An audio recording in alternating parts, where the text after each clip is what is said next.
Hello friends. नागपुरात अवैध धंद्यांविरुद्ध पोलिसांनी आता कंबर कसली आहे. काल रात्री अंबाझरी पोलिसांनी एका प्रसिद्ध कॅफेवर धाड टाकून एका मोठ्या हुक्का पार्लरचा पर्दाफाश केला आहे. काय आहे संपूर्ण प्रकरण, चला जाणून घेऊया. नागपूरच्या पश्चिम भागातील गजबजलेल्या गोकुळपेठ परिसरात ही कारवाई करण्यात आली आहे.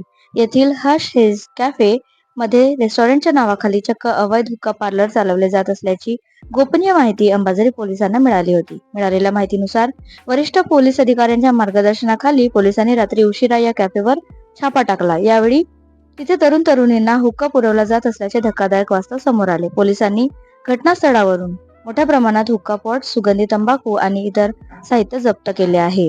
या कारवाईत पोलिसांनी कॅफेच्या मॅनेजरसह इतर काही कर्मचाऱ्यांना ताब्यात घेतले असून त्यांच्यावर गुन्हा दाखल करण्यात आला आहे. मात्र या कॅफेचा मालक अजूनही फरार असून पोलीस त्याचा कसून शोध घेत आहेत.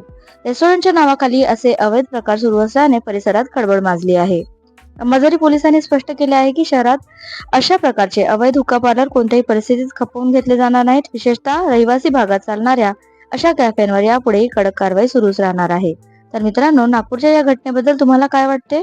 अशा कॅफेंवर कायमस्वरूपी बंदी घालायला हवी का? तुमच्या प्रतिक्रिया कमेंट बॉक्समध्ये नक्की कळवा. नागपूरच्या अशाच महत्त्वाच्या बातम्यांसाठी चॅनलला सबस्क्राईब करा आणि बेल आयकॉन दाबायला विसरू नका. धन्यवाद.